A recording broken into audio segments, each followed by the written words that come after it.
Hi friends, ഈ ചട്ടിയിൽ കിടക്കുന്നത് എന്താണെന്നറിയാവോ? എനിക്ക് കിട്ടിയ 8ൻ്റെ പണിയാണ് ഈ ചട്ടിയിൽ കിടക്കുന്നത്.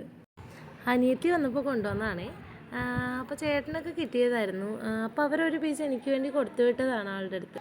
ആദ്യം കണ്ടപ്പോൾ വലിയ സിമ്പിളാണെന്നൊക്കെ കരുതിയെങ്കിലും ഇതിനെപ്പറ്റി എനിക്ക് വലുതായിട്ടൊന്നും അറിയില്ല. വീട്ടിലെ അമ്മയാണ് ഇതൊക്കെ ചെയ്തിരുന്നത്. വീട്ടിലെ അമ്മ തിരണ്ടി വറുക്കും, കറി വെക്കും, ഇതെല്ലാം കഴിക്കും, അഭിപ്രായം പറയുന്നല്ലാണ്ട് ഈ ഫീൽഡിലേക്ക് ഞാൻ ഇറങ്ങാറില്ല. അങ്ങനെ ഞാനും തെരണ്ടിയും കൂടെയുള്ള മൽപ്പിടുത്തം ഇങ്ങനെ തുടർന്നുകൊണ്ടിരിക്കുകയാണ്.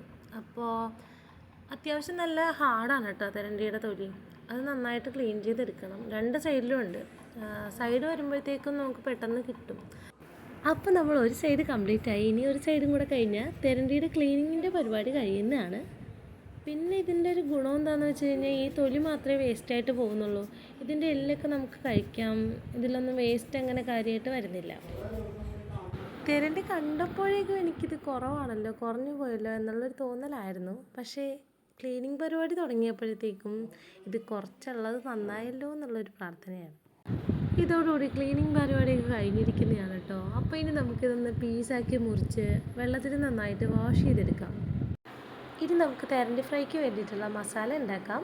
മഞ്ഞൾപ്പൊടി, കാശ്മീരി ചില്ലി, മുളക് പൊടി, കുരുമുളക് പൊടി, ഉപ്പ്, ഇത്ര ഐറ്റംസാണ് നമ്മളിതിലേക്ക് ആഡ് ചെയ്യുന്നത്. ഇതിൽ കുറച്ച് വെള്ളവും കൂടെ ആഡ് ചെയ്ത് നമുക്കിതൊന്നൊരു മിക്സാക്കി എടുക്കാം. ഈ മിക്സിലേക്ക് നമുക്ക് തെരണ്ടി പീസുകളൊക്കെ ഇട്ട് നന്നായിട്ടൊന്ന് മിക്സ് ചെയ്ത് ഒരു 15 മിനിറ്റോളം നമുക്കൊന്ന് വെക്കേണ്ടതുണ്ട്. നമ്മളിപ്പോൾ കുറച്ച് നേരത്തേക്ക് ഒന്ന് റെസ്റ്റ് ചെയ്യാൻ വെക്കുകയാണ്. ഇപ്പോൾ ഏകദേശം 15 മിനിറ്റ് കഴിഞ്ഞ് നമുക്കപ്പോൾ ഇനി ഇത് ഫ്രൈ ചെയ്തെടുക്കാം. നമ്മൾ പാനിൽ എണ്ണയൊക്കെ ഒഴിച്ച് നമുക്കത് പാൻ ചൂടായതിന് ശേഷം നമുക്ക് തെരണ്ടി ഓരോന്നായിട്ട് ഇട്ട് കൊടുക്കാം.